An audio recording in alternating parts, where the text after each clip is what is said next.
Então, estou começando aqui o próximo vídeo que já inicia a parte prática da disciplina. Esse vídeo é um vídeo, a primeira parte. Bom, deixa eu na verdade explicar então qual que vai ser a sequência aí, para poder explicar como que eu vou fazer a divisão. Então, como eu falei no último vídeo, a gente vai ver alguns modelos de machine learning mais básicos. A gente vai tentar ver assim a implementação do zero, né, todas as etapas desses modelos. O primeiro grupo de modelos que a gente vai ver aqui é de regressão linear. Tá? Vai tentar ver isso aqui mais numa abordagem probabilística, então a gente vai usar bastante a parte de cálculo vetorial lá e teoria de probabilidades. Tá? E estatística, claro. Né? E esse vídeo aqui, então, ele tem alguns modelos de regressão linear. Eu vou dividir ele em dois vídeos. Eu vou ver primeiro o Maximum Likelihood e depois o MAP. E vou deixar para a regressão linear bayesiana por último, que é um segundo vídeo, né? E esse segundo vídeo, aí eu vou falar um pouquinho da parte de implementação prática, como que vocês podem começar a entrar nessa parte aí, né? É, então esse vídeo vai ser um vídeo mais teórico, o próximo vai ser mais teórico e no fim a explicação da parte prática e o início das implementações. Tá? Então, como eu já disse antes, o que a gente vai fazer agora é pegar todo aquele arcabouço matemático que a gente viu antes e começar a aplicar ele na prática num contexto aí de alguns modelos de machine learning. O primeiro modelo, como eu disse, então, é um problema de regressão. Tá? O problema de regressão é o seguinte: a gente tem um conjunto de dados, né, de variáveis observadas, x aqui, nosso conjunto de treinamento, por exemplo, como eu falei no vídeo anterior, e nosso objetivo é tentar estimar qual é o y, tentando capturar um determinado comportamento que eventualmente esses dados podem ter. Tá? Num primeiro momento aqui estou só ilustrando, né, um possível comportamento desses dados, uma função que descreve esses dados. O objetivo da regressão é tentar então entender como que seria essa função. Essa aqui é uma função não linear, tá? O nosso objetivo vai ficar mais umas estimativas lineares, muito embora a gente também aqui nessa aula vai conseguir ver como com modelos lineares a gente pode fazer esse tipo de regressão, né? E a nosso primeiro objetivo aqui é fazer uma solução, né? É encontrar essa função em azul aqui por meio de modelos probabilísticos, né? Modelos que estimam aí a probabilidade, qual é a probabilidade de um determinado ponto da função, qual que seria o ponto máximo aqui, né? A média desse cara aqui, e uma determinada variância, né? Para cada ponto dessa função, então a gente vai tentar estimar essa PDF, né? Aqui, já simplificando, a gente vai ter um modelo nesse primeiro vídeo aqui cuja variância é a mesma para todos os pontos. O que muda é o valor da média. Então, o ponto da reta aqui, que a gente está estimando em azul, né? Ele vai ser a média dessa PDF gaussiana aqui, né? Em cada ponto. Tá? E a gente está pressupondo, então, que o que a gente quer é estimar essa média, o f de xn aqui, para cada x, né? Esse cara aqui, na verdade, é um escalar para esse meu exemplo, mas enfim, né? Para cada x a gente vai estimar, então, que seria uma média. E associada a essa média, existe um erro, né? Então, como a gente pode ver aqui, ó, os pontos em cinza aqui, eles têm um erro em relação à minha estimativa. E a gente está pressupondo que esse erro vem de, eventualmente, um ruído associado aos dados. Então, esse epsilon aqui está relacionado a ruído. Né? Então, o que a gente vai tentar fazer aqui, nesse primeiro momento, é modelar. Como que a gente modela isso aqui do ponto de vista probabilístico? Como é que a gente encontra essa função aqui, cuja média cujo o valor estimado é a média da PDF gaussiana, e a ela está associada uma variância que tem a sua relação ao ruído, né, dessa medição. Tá? Essa é a visão geral. A gente vai falar de algumas coisas aqui. Primeiro, qual que é a escolha do modelo? No nosso caso vai ser predominantemente linear, né? Isso significa então que eu tenho uma combinação linear dos parâmetros com as variáveis de entrada. Tá? Como a gente vai parametrizar cada um desses modelos, como que a gente encontra um modelo bom um bom ajuste do modelo aos dados aqui, inclusive uma definição do que a gente entende por bom aqui nesse contexto, né? Algumas questões de overfitting e seleção de modelo também eu vou falar. Como a gente monta algumas loss functions aqui e como que isso se relaciona aí do ponto de vista bayesiano aos priors lá. E como que a gente modela toda essa questão de incerteza, então, associada aos dados, tá? Bom, então, começando, a gente vai tratar tudo isso aqui de um ponto de vista probabilístico, tá? Então vai precisar bastante aí dos conceitos de probabilidade que a gente viu anteriormente, tá? E a formulação básica ela é a seguinte: eu vou tentar estimar qual é a probabilidade de um determinado y, então que seria esse likelihood aqui, né? Esse pontinho que eu estou apontando como a média aqui dessa PDF em laranja para cada ponto aqui da minha função, dado como entrada o vetor x, né? Nesse caso aqui é um escalar, mas são os pontos, né? O que eu tenho em cinza é a entrada, né? Os pontos em cinza ali são as entradas. A gente vai modelar isso por meio de uma PDF gaussiana, então. Tá? Então isso aqui vai seguir uma distribuição normal para cada y. Tá? Para cada y eu vou ter uma PDF correspondente, cuja média é o valor de f de x aqui, né? Então o valor da média de cada gaussiana aqui é o meu f de x. Né? E a variância dessa gaussiana, né, a variância para cada ponto vai ser a mesma, tá? Ela vai ter um valor de sigma ao quadrado aqui. Tá? E eu estou pressupondo então que os meus dados são originalmente gerados pelo mesmo f de x que eu estou estimando, porém com um ruído associado. Esse ruído também vai ser gaussiano, gerado com média nula e variância sigma ao quadrado. Ou seja, a variância que o meu modelo tem aqui é a variância associada ao ruído. Essa é a minha modelagem, tá? Para essa primeira tentativa. Tá? A gente vai mudar um pouquinho isso aqui, mas é a primeira, o que eu estou assumindo aqui a priori, né, para fazer minha modelagem. Tá?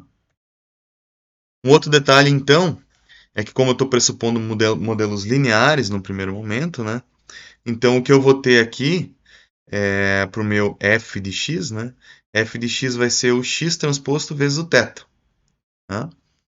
Então eu tenho que a minha estimativa vai ser o x transposto vezes o θ, mais um ruído aqui, né, com essa mesma distribuição anteriormente demonstrado. E essa aqui, então, é o modelo de cada gaussiana que eu tenho para todos os meus pontos aqui que eu estou tentando estimar, tá? Então, cada pontinho desse aqui da reta ele vai ter uma ponderação linear com um conjunto de parâmetros, que é o que eu quero descobrir, e uma variância associada que está relacionada ao ruído dos meus dados de entrada. Tá? Aqui eu estou num caso não linear, tá? Mas eu já vou generalizar para o caso linear. Tá? Então, essa é a nossa modelagem. Então, o que a gente tem de parâmetros aqui? É o θ, que é o que a gente vai aprender por meio de uma otimização. E a variância do ruído também eu vou falar um pouquinho sobre ela depois. Apesar dela não ser tão crítica, né? Mas eu também vou falar um pouquinho sobre ela na sequência. Bom, então o nosso modelo está aqui. Vou manter ele aqui para a gente relembrar. E num primeiro momento o que eu tenho são só modelos lineares. O que significa que nesse primeiro momento modelos lineares? Que as funções que a gente vai aprender, que a gente vai tentar capturar a partir dos dados, são apenas retas. Tá? Então, tem infinitas possibilidades de funções aqui, mas todas elas são retas. Tudo isso aqui é θx, né? No caso unidimensional. Tá? Então, se eu tenho dados, né, de treinamento aqui, pontos com essa característica aqui, né, cuja uma reta é apropriada, né, quando a gente resolve aí nossa primeira solução, que vai ser o maximum likelihood, né, a gente vai encontrar qual que é o θ e o θ vai ter essa característica que vai ser uma reta passando pelos dados. Tá? É uma reta que minimiza o erro entre cada pontinho aqui, né, e a reta que eu estou tentando buscar. Depois eu vou mostrar como que isso surge no maximum likelihood. Tá? Então, lembrando que isso, de um ponto de vista probabilístico, é tentar estimar uma PDF gaussiana para cada ponto, cuja média é x transposto θ e a variância é a variância do ruído, que é sigma ao quadrado. Então, começando com a formulação do maximum likelihood. Tá? Então, a a formulação do maximum likelihood, tá? Eu vou generalizar isso aqui então para o meu dataset inteiro. Então, o que é o dataset inteiro? É um par de vetores que eu tenho um vetor x como entrada e uma saída y, então posso ter várias features, mas a saída vai ser sempre um valor real associado a cada entrada. No caso aqui eu estou mostrando exemplos com uma dimensão, né? Mas a gente poderia ter várias dimensões, a de x, e um único y. Tá? Esse é o problema clássico de regressão. Então esse aqui é o meu dataset, então o x são vetores e o y é um vetor, né? Porque eu tenho um y correspondente a cada vetor x. Tá? Então, com base nisso, eu posso escrever um likelihood. Qual que é o likelihood? O likelihood ele vai ser uma PDF, tá? Já vou demonstrar também gaussiana, né? Mas é de um y condicionado ao quê? Condicionado a todo x e todo o meu parâmetro θ, né? Então eu vou ter uma PDF de y, todos os y aqui, dado todos os x e dado o meu parâmetro θ. Né? Como que eu monto um likelihood para eu maximizar, né? Já que é o maximum likelihood que eu vou tentar buscar. Primeiro eu vou escrever isso em termos de produto, né? Lembra que eu falei lá que a ideia do maximum likelihood é você maximizar, né, o produto entre os likelihoods, tá? Então, o meu likelihood é o P de y dado o vetor x e dado o vetor θ, que é o meu vetor de parâmetros. Tá? O que significa maximizar o likelihood? Então, para cada ponto do meu conjunto de treinamento, onde eu vou passar a minha reta, né? A reta vai estar sempre na média aqui, ó. A reta vai estar sempre no valor médio aqui, né? O que eu quero é maximizar para cada pontinho aqui, ó, esse valor que é o likelihood do ponto de treinamento, tá? Do ponto de treinamento na PDF gaussiana. Tá? Então o que eu quero aqui, deixa eu apagar todos os vermelhos que eu vou desenhar o vermelho aqui só do ponto e a PDF e o likelihood de cada ponto de treinamento. Estou desenhando aqui em vermelho o likelihood de cada ponto de treinamento. Quando eu tento maximizar o likelihood, eu tento maximizar o produto desses caras em vermelho aqui. Tá? Para essa reta, dá para ver que tem um produto razoavelmente grande entre esses caras aqui. Né? Se a gente fosse pensar aqui em uma outra reta, ela passaria em algum outro ponto aqui, né? Então, para esse cara que está aqui, né? Esse ponto de treinamento que está aqui, o valor da média para esse cara aqui na reta, né? Esse mesmo x aqui na reta, ele está bem longe, né? Aqui estaria a média, ficou meio ruim minha gaussiana aqui, né? Mas aqui estaria a média desse cara aqui para a reta, né? Mas o likelihood para esse pontinho aqui, ó, é bem pequenininho. Tá?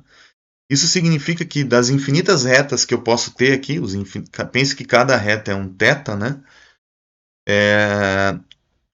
A reta que está passando aqui no meio, né, é a que vai maximizar o likelihood, né? É o que vai ter um valor mais alto de likelihood para os pontos de treinamento. Né?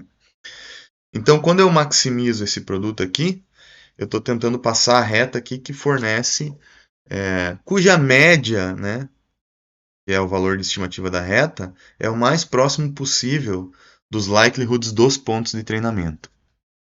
Tá? Essa que seria a ideia dessa formulação. Então, de novo, que eu estou pressupondo que isso aqui vai ser uma PDF gaussiana, média x transposto vezes o θ, e a variância do ruído, que é o sigma ao quadrado. Tá? Do ponto de vista de notação de Probabilistic Graphical Model, né, isso aqui vai ser um plate, né, então eu tenho n pontos, para não precisar desenhar todos os pontos, eu desenho isso por meio desse plate aqui, né, que vai de 1 até n, y de n que depende de x de n, mas também é parametrizado por θ e também pelo sigma. Apesar do sigma não ser tão importante, né, em termos de parâmetro, θ é muito mais importante porque ele define a reta, né, o sigma também é um parâmetro, depois eu vou falar um pouquinho sobre ele. Né?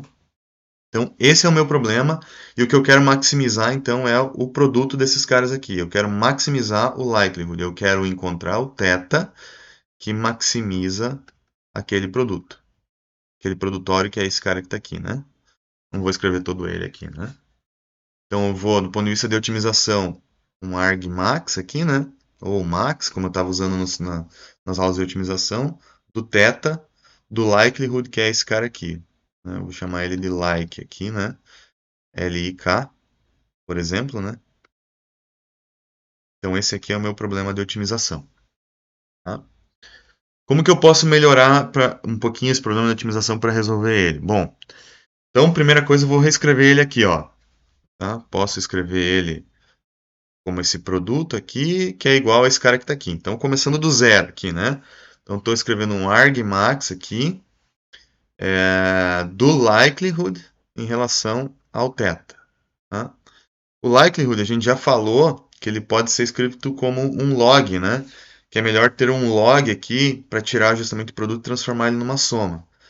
E também eu vou deixar isso aqui, vou transformar isso aqui num problema de minimização, que é o mais comum, porque isso aqui está relacionado a um erro, e um erro em geral a gente tenta minimizar. Tá? Então para fazer isso eu vou colocar um sinal de menos. Então eu estou fazendo menos log do likelihood, né? Então, menos log daquele produto vai virar menos a soma de todos aqueles logs. Do P aqui, que é o likelihood. Tá?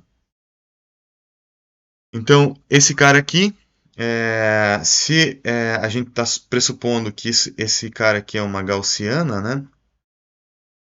Então, você pode escrever uma gaussiana cuja média, né, é o x transposto μ, e uma variância sigma ao quadrado, né? Quando eu faço log, penso que isso aqui é um ln, tá? Da exponencial, que está na exponencial cai fora aqui, né? Então o log daquele negócio ali vai virar essa expressão aqui mais uma constante. O que eu sugiro você fazer nesse momento? Pare o vídeo, escreva a gaussiana desse cara aqui, tá? E aplique o log e se convença que vai ter essa parcela aqui mais uma constante. Tá? Se for o caso, volte lá na aula de probabilidade, né, para você ver qual que é a expressão de uma PDF gaussiana, parametrizada dessa maneira que está aqui, e escreva essa expressão. Tá? Bom, feito isso, né, o que eu quero é o menos log desse cara aqui, né, como tem o sinal de menos aqui, e tem a soma também, que eu acabei suprimindo aqui, né, então a minha expressão vai virar isso daqui. Tá? E eu já estou suprimindo essa parcela constante, porque depois eu vou derivar essa função e vou igualar a zero aí, né? E aquilo que não depende de θ aqui vai cair fora, então não tem. Essa constante aqui não depende de θ. Depois verifique isso, tá? Bom, então a minha função de loss que eu vou minimizar, que é esse L de θ aqui, é essa função que está aqui. Pode ser escrita em termos de somatório, pode ser escrita em notação de álgebra linear aqui, né? Dessa maneira, ou por meio de uma norma. Tá?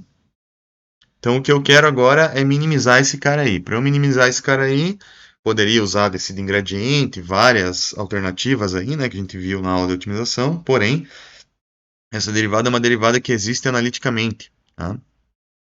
Então estou colocando ela de volta aqui, vou derivar esse negócio em relação a θ. Tá? Eu terei que distribuir esse transposto aqui, né, nessas duas parcelas, fazer essa distributiva, né, e aí derivando em relação a θ. Aqui eu tenho o resultado da distributiva, né? Se você quiser dar uma conferida, né? Tirei para fora também esse 2 sigma aqui, que não depende de θ. E aí tem todo esse cara aqui derivado em relação a θ. Isso aqui não depende de θ, some. Isso aqui vai dar menos 2, menos 2y transposto x. E esse cara aqui vai dar 2 θ transposto x transposto vezes x. Tá? Se for o caso, volta lá na aula de cálculo vetorial para relembrar essas derivadas aí, né? Então, a derivada em relação a θ vai dar essa expressão aqui. O que eu preciso é derivar isso aqui igualar a zero. Na verdade, é igualar ao vetor nulo, porque θ é um vetor, né? Então, ele é igual a zero para todas as dimensões de θ. O gradiente aqui, que tem que ser nulo, né? Igual ao vetor nulo. Então, isso aqui, derivando e igualando isso aqui a zero, né? Esse sigma desaparece. Por isso que eu falei que ele não é tão relevante no nosso caso, né? Aí vai ter menos y transposto vezes x, que passa para o outro lado da igualdade, e fica θ transposto, x transposto vezes x. E esse θ aqui que eu estou buscando, já estou chamando ele de θml, porque ele é do maximum likelihood. Né? Passando para o outro lado aqui, né, isolando esse θ aqui, né, transposto, eu posso inverter essa matriz x transposta x para o outro lado, e rearranjando esse negócio aqui, eu chego na solução que é exatamente equivalente ao mínimos quadrados. Né? Então, o maximum likelihood o maximum likelihood, ele é equivalente ao least squares, mínimos quadrados. Aí, né? Então essa é a solução do θ, né? Só voltando aqui, quem é esse θ, né? É essa reta aqui que maximiza o produto das probabilidades, dos likelihoods. Probabilidade não, né? Dos likelihoods. Tá? Então, a derivada θ derivada igual a zero aqui, né? Ela é uma condição de otimalidade suficiente, né? E esse mínimo ele só vai existir se essa matriz aqui, né, x transposto x, que tem a inversa, ele for positiva definida, tá? Então, só um detalhe aqui sobre essa otimização. Tá? Bom, então essa solução do maximum likelihood que está aqui vai fornecer uma reta, né? Essa reta ela é equivalente então a maximizar o produto dos likelihoods, mas ela é a reta que minimiza esse erro aqui, ó, esse erro em laranja, né? Que está demonstrado aqui na solução do maximum likelihood, né? E esse erro aqui, porque isso aqui também é a solução do least squares, né? Então, o que a gente busca aqui com o maximum likelihood é minimizar esses erros aqui, né? Que é o erro quadrático, né? Do mínimos quadrados. Tá? Se a gente for abrir essa expressão que está aqui, ó, eu poderia reescrever, ó, só rearranjando isso, né? Esse menos 1 aqui, eu poderia colocar essa notação dessa maneira, né?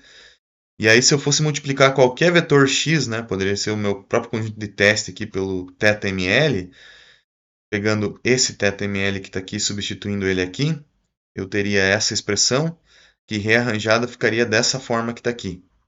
Tá? Se a gente for olhar essa matriz que está aqui, ó, x transposto dividido por x transposto vezes x, essa matriz que eu vou chamar de matriz A, né, é a matriz de projeção ortogonal. Tá? Então, a projeção ortogonal desses caras em azul nesses caras em laranja é exatamente o que o maximum likelihood e o que o least squares fazem. Tá? Então, o maximum likelihood ele fornece aqui, né, uma solução que do ponto de vista geométrica, né, seria um subespaço aqui, né, gerado por x, que são do ponto de vista que são os mais próximos, né, do ponto de vista de distância euclidiana aí, né, das observações y. Tá? Então, o maximum likelihood é essa projeção ortogonal. Né? Depois olha lá, volta na aula de projeções, lá você vai ver que essa é justamente a matriz ali, né, de projeção ortogonal que a gente tinha lá, né? Uma expressão fechada, né? Então, isso aqui é mais um detalhe, mais uma interpretação do maximum likelihood. Tá? Uma outra forma que a gente pode escrever o maximum likelihood, só para a gente ter uma solução um pouquinho mais genérica aqui, é a gente aplicar ao vetor x aqui uma transformação não linear, por exemplo, um φ de x qualquer aqui, que leva de um espaço D da dimensão de entrada para um espaço K qualquer, né? E aí esse φ de x é combinado linearmente com θ, então eu ainda tenho um modelo linear, que seria φ vezes θ. Isso aqui ainda é uma combinação linear entre parâmetros e os dados de entrada, transformados agora, né? Então, se eu conhecer essa matriz φ aqui, né, essa transformação φ, eu posso aplicar ela nos dados e ainda assim ter um modelo linear. Tá? Então, eu posso ter essa combinação aqui, que é a mesma coisa que um somatório reescrito aqui. Né? Bom, como que eu poderia fazer esse φ de x? Então, esse aqui é o modelo, tá? Ainda tem um erro associado aqui, eu tenho um ruído, né? E o meu φ de x poderia ser um φ qualquer, um vetor, né? Onde eu posso ter um valor unitário, a própria a feature ao quadrado, ao cubo e até qualquer ordem. Tá? Então eu teria uma combinação linear aqui dos θ, parâmetro θ, com o x aqui, que é um polinômio. Tá? O θ ainda é um vetor de parâmetros e a combinação ainda é linear entre esses caras. Tá? Isso aqui seria um mapeamento φ polinomial, né, que é o mais comum aí, né?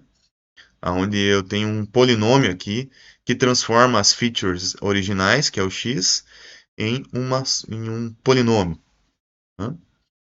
Ao fazer esse tipo de coisa aqui, então o que eu posso ter, na verdade, é uma matriz fina, onde para cada vetor de entrada eu vou ter um vetor resultante aqui, é, que é justamente o polinômio aqui, né, que seria esse polinômio aplicado a feature x1, x2 até a feature xn. Então, onde eu tinha, na verdade, é, uma, um vetor de features, né, eu passo a ter, então, essa matriz φ aqui, né, uma outra dimensão, sendo que cada linha aqui é um mapeamento aplicado a x1, x2, até xn. Tá? E aí a matriz resultante é essa matriz que está aqui. Por exemplo, para um polinômio de segunda ordem, né? Teria 1x1 e x1 ao quadrado, então a coluna do meio é o mesmo vetor de features que eu tinha original, né? O que eu fiz foi acrescentar aqui mais duas colunas, que é a coluna 1 para um polinômio, né? E x1 ao quadrado, que seria o polinômio quadrático aí, né?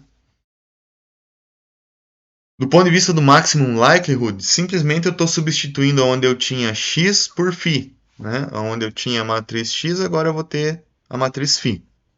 Né? E do ponto de vista do maximum likelihood, a solução vai ser exatamente a mesma. Né? Então, onde eu tinha x, apareceu φ. Né? Que seria o mapeamento aplicado ao vetor x. Né? Característica interessante desse cara aqui, ó, vamos supor que eu tenho o dado de entrada aqui, que é uma coisa bem não linear, né? Seno mais cosseno, mais um ruído aqui, né? Quando eu aplico esse tipo de estimador do maximum likelihood para, por exemplo, um polinômio de grau 4, eu consigo capturar então essa não linearidade dos dados de entrada, muito embora a combinação entre dados e parâmetros é linear. Tá? Porque primeiro eu faço o mapeamento, monto a matriz φ com o meu polinômio de quarta ordem e depois eu simplesmente uso o maximum likelihood para estimar quem é o θ. Tá? Então é perfeitamente possível fazer essa transformação. Tá? E a solução fica exatamente a mesma e eu consigo capturar relações não lineares. Tá? Eu não falei até agora, mas vou falar rapidamente então sobre a variância, como que a gente estima aquela variância associada ao ruído, tá? Então, montando novamente o log likelihood aqui, sem o menos por enquanto, tem a estimativa da média já com o vetor de features mapeado, né? E tenho o sigma ao quadrado, tá? Se eu for abrir esse cara aqui para uma gaussiana de novo, faça isso agora sem eliminar aquelas constantes, tá? Sem eliminar a parcela constante. Eu vou ter exatamente o que eu tinha antes, que é o que está aqui. A diferença é que agora eu tenho o φ aqui, né? Mas a gente já viu que ele não muda, né? E aquela parcela constante que está aqui. Tá? Eu vou dizer que toda essa parcela aqui, ó, só rearranjando o somatório e tal, tirando para fora do somatório aquilo que não depende de n, né? Tudo aquilo que está dentro do somatório aqui, do xn, esse aqui eu vou definir como uma variável s. E aí eu vou derivar esses caras agora em relação a sigma quadrado, né? Já que é ele que eu quero estimar, né? Não é o θ mais, né? A minha variável agora é o sigma ao quadrado. E vou derivar esse cara aqui e igualar isso tudo a zero. Tá? Então eu tenho menos m log de sigma ao quadrado. A derivada de ln vai ser 1 sobre o que está dentro do ln, que é sigma ao quadrado. E eu tenho a derivada dessa parcela aqui, né? Que não depende de sigma aqui dentro, né? Esse S, né? Mas isso aqui depende de sigma, então vai ficar 1 sobre 2 sigma ao quadrado, que vai ficar sigma quarta, né? Vezes esse S constante aqui igual a zero. Se eu retrabalhar isso aqui, então eu tenho n sobre 2 sigma ao quadrado igual a S sobre 2 sigma quarta, né? E aí eu tenho que a minha solução do maximum likelihood para o sigma ao quadrado é S sobre n. Lembrando que o S é tudo isso que está aqui, então voltando o S, o que eu tenho é essa estimativa para a variância do ruído. Então, se você quiser calcular qual é a variância do teu ruído, né, para os dados de entradas do estimador maximum likelihood, essa é a expressão. Tá? Isso aqui não é muito usual, né? Em geral, a gente acaba se preocupando mais com o θ, né? Mas se você quiser, né, a estimativa da tua gaussiana lá, qual que é a variância da gaussiana para a tua reta, né? aí você pode calcular dessa maneira que está aqui. Tá? Bom, um problema clássico do maximum likelihood é, por exemplo, à medida que eu vou aumentando o meu polinômio lá, né, do mapeamento φ, né, então a ordem do polinômio aqui vai desde 0 até 9, ó, eu vou conseguindo melhorar, né, a minha estimativa, aqui ó, tem uma estimativa bem razoável aqui, né, até um limite que eu entro na situação de overfitting, que eu expliquei no último vídeo, né. Então, o maximum likelihood ele pode levar a um erro de treinamento que é praticamente zero, se você elevar demais a ordem do modelo, ou seja, modelos excessivamente complexos aqui, com muitos polinômios, pode levar a um erro de treinamento zero, mas isso aqui pode levar a um erro de teste muito alto, né? Vamos supor um ponto que estaria aqui, mais ou menos, né? Ele tem um erro enorme aqui, né? Está até fora do meu gráfico aqui, o erro dele é excessivamente alto, né? Ao passo que se eu tivesse aqui esse cara aqui, né? O meu erro para um conjunto de teste aqui seria relativamente baixo, né? Então, eu não quero nem um modelo tão ruim quanto o m igual a zero, que tem um erro ruim em qualquer condição, treinamento e teste, e nem um erro excessivamente complexo, para um modelo excessivamente complexo, como esse m igual a 9 aqui, que leva a uma situação de overfitting. O que eu quero é chegar na solução para o m igual a 4. Tá? Como que eu chego nessa solução? O ideal, então, é usar uma coisa chamada regularização, tá? Que a gente pode entender como uma espécie de uma suavização. Ele não vai ser tão simples quanto esse cara aqui, mas ele vai suavizar a solução complexa, tá? Para tentar chegar nessa situação que está aqui. Tá? Como que a gente chega nessa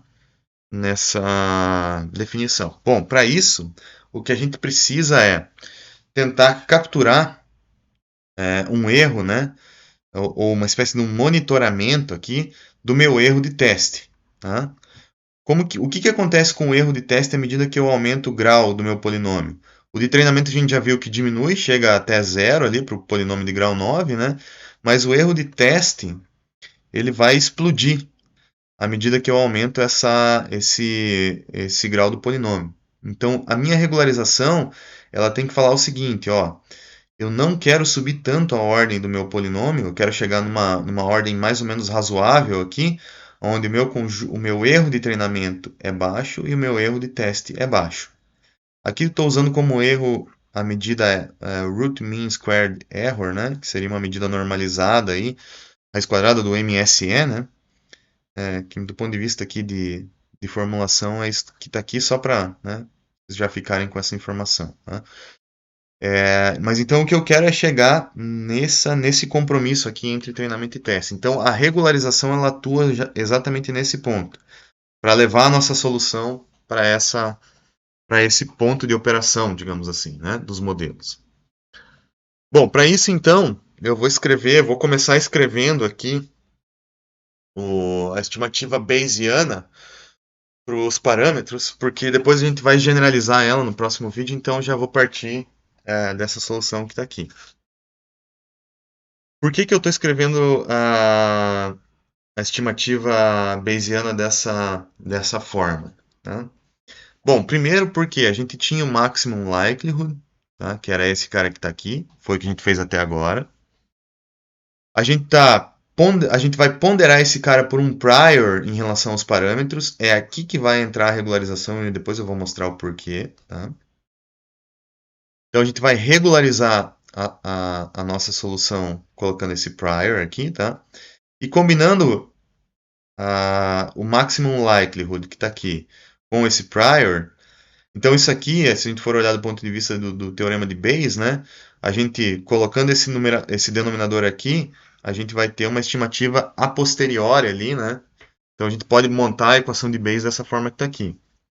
Então é um p de θ dado x e y, que vai ser p de y dado x e θ, vezes p de θ, dividido por p de y dado x. Eu não sei se eu falei muito sobre a fórmula de Bayes quando a condicionalidade aqui é de duas variáveis, né? Mas de qualquer maneira, essa aqui é a expressão. Tá? Antes da gente entrar exatamente nesse cara aqui, vou olhar o que acontece quando a gente olha somente para o numerador. Quando eu coloco o maximum likelihood ponderado multiplicado por um prior, que para nós vai ser a regularização. Então, num primeiro momento, eu vou olhar para esse lado esquerdo da equação, esquecendo ele um pouco, né? Como sendo equivalente, então, já em termos de log, né?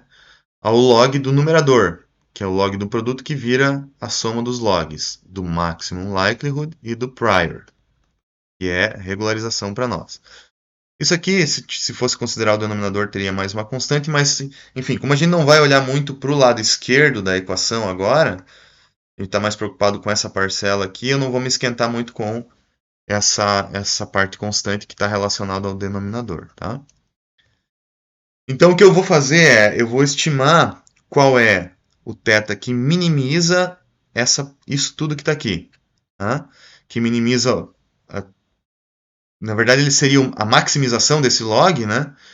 Que é a maximização do likelihood mais o prior, né? Mas como eu estou colocando o sinal de menos aqui, então vai virar a minimização. Então, essa minimização de menos esse cara e menos esse cara aqui. Esse aqui já era do maximum likelihood de antes, e agora o que apareceu é esse termo que está aqui. Então, essa estimativa aqui, que leva em conta o prior, é chamada de maximum a posteriori, ou MAP, tá?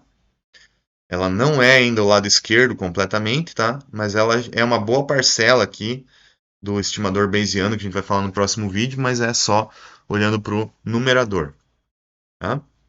Então, o que eu quero? Quero derivar esse cara aqui em relação a θ igual a zero. Então, é a derivada do maximum likelihood, que a gente já conhece, e a derivada desse cara aqui, tudo isso igual a zero. Então, para isso, eu preciso definir quem é esse cara aqui, né? Então, esse cara aqui, normalmente, ele é definido um prior sobre o θ. O que significa esse prior? Vai falar o seguinte, ó, para esses parâmetros aí, eu acho, por exemplo, que a média tá, por exemplo, mais perto de zero, com uma variância aí de, sei lá, 2, 3, algo nesse sentido, tá? Como esse cara aqui é multidimensional, então a gente tem que pôr um prior também multidimensional. A gente vai usar uma gaussiana aqui, tá? Porque esse cara vai ser uma gaussiana. Se esse cara for uma gaussiana, depois a probabilidade a posteriori, né, também vai ser gaussiana. Isso aqui tem a ver lá com aquela história dos priors conjugados, aí a gente pode usar uma coisa mais tabelada, né? Eu vou voltar nessa questão no próximo vídeo, tá? Então, qual que é o prior desse θ? Vai ser um vetor de média nula, então todos os θ aqui, todos os parâmetros aqui, a gente espera que ele tenha média nula, e a matriz de covariância aqui vai ser uma matriz identidade proporcional a um B aqui, que é um parâmetro que a gente depois vai ter que selecionar, tá? Então esse é o nosso prior. Poderia ser qualquer outro prior, estou escolhendo esse aqui para gerar justamente a solução clássica do map, tá? Fazendo isso, escreva a expressão pare o vídeo, escreva a expressão dessa gaussiana aqui e faça o log para você ver como é que ela fica, tá? Quando você fizer isso, você vai ver que a gente vai ter aqui a mesma coisa do maximum likelihood aqui, né? E a exponencial dessa gaussiana aqui, né? Fazendo isso aqui já derivando em relação... Ah, não, ainda sem derivar em relação a θ, né? Tô só... Deixa eu tirar esse lado esquerdo aqui para não confundir, tirar essa constante aqui. O que eu tenho é só esses logs desses caras aqui, tá? Então, esse aqui é o log desse cara que está aqui, tá? Aí, claro, eu vou derivar isso tudo aqui igual a zero, né? Quando eu derivo, não vou detalhar muito, né? Mas é legal você parar o vídeo e calcular aquela derivada anterior, você vai ver que a gente vai ter essa expressão que está aqui. Igualando isso tudo a zero, um vetor nulo, na verdade, né? Essa é a expressão que eu vou obter. Rearranjando isso, ó, né? Você pode ir com calma depois, seguindo todos esses passos que eu estou fazendo aqui. Eu vou pular direto para a solução do θmap, né? Legal você fazer isso com calma para entender bem, tá? Mas só para a gente acelerar um pouquinho aqui, a solução do θmap vai ser essa solução que está aqui. Veja que ela é quase igual do maximum likelihood, com exceção dessa parcela que está aqui, que tem a ver com a variância do ruído e aquele B que a gente selecionou para a matriz de covariância lá do prior, tá? Então, essa é a solução do θmap, tá? Solução final. De novo, pare o vídeo e confira ver se você concorda com isso tudo que está colocado aí. Tá? Qual que é a grande característica do tetamap? Se eu escolher um polinômio de grau 6 e um polinômio de grau 8 e fizer a solução do tetamap aqui para um determinado sigma e um determinado b aqui, né? Um parâmetro isso aqui, né? O tetamap e o tetamle para o polinômio de grau 6, que é o polinômio mais apropriado para aquela minha solução anterior lá, né? Eles são bem parecidos, né? Quase a mesma. Porém, quando eu coloco um polinômio de grau 8 para o maximum likelihood, ele vai para o overfitting, né, o azul aqui, né? E o tetamap ele consegue regularizar um pouquinho mais aqui, ó. Veja que ele consegue não ser tão ruidoso. Isso significa que eu colocar um prior aqui nos meus parâmetros está regularizando o meu modelo, deixando ele mais suave. Poderia até mexer um pouco mais aqui nisso, né? E tentar minimizar essa região de overfitting aqui. Mas enfim, o importante é que o map ele suaviza, né? Então ele regulariza, né, o modelo. Ou seja, o simples fato de eu vir aqui e somar nessa matriz que seria do maximum likelihood, essa parcela aqui, né, de uma matriz de identidade, alguma coisa vezes a matriz de identidade, somar alguma coisa aqui na diagonal principal desse cara, eu já consigo regularizar o modelo. Tá? Essa é a conclusão importante. Tá? Então, quando eu tenho uma regularização clássica, que é a que eu mostrei no vídeo passado para vocês lá, né, que é eu somar uma constante vezes a norma ao quadrado de um vetor, né, o que significa isso? Significa que eu estou penalizando modelos excessivamente complexos, né? Quanto maior a ordem do modelo, maior vai ser essa norma de θ aqui, né? E mais vai tender ao overfitting. Então, quando eu tento minimizar tudo isso daqui, né? A norma do vetor com o erro, toda essa regularização aqui, eu busco soluções que têm θ menor, né? Soluções que são mais suaves, tá? Essa aqui é a conclusão aqui, né? Então, minimizar um modelo com essa característica aqui é a mesma coisa do que pôr um prior no θ aqui gaussiano com essa característica e a solução é exatamente a mesma. E aí, aquele sigma ao quadrado sobre b ao quadrado que eu tinha no map, ele é equivalente a esse parâmetro de regularização que é o lambda. Tá? E aí, claro, a gente pode usar técnicas, por exemplo, de validação cruzada e tal, né? Para determinar qual que é o lambda mais apropriado para a gente chegar aqui num bom compromisso entre erro de treinamento e teste. E aí entra toda uma discussão que é mais machine learning aqui do que o ferramental matemático, que é o nosso ponto mais importante agora. Tá? Então, essa aqui é a solução do map. O importante é você se dar conta que o map é equivalente, por um prior sobre os parâmetros, é equivalente a regularizar, que é equivalente a pôr uma norma L2 aqui, né, nos parâmetros. Se for o caso, volte no vídeo passado e veja quando eu expliquei sobre isso aqui para você relembrar o porquê que isso é regularização. Tá? Bom, o próximo ponto é a regressão bayesiana, mas eu vou deixar ela para o próximo vídeo, como eu já falei. Então, estou encerrando aqui.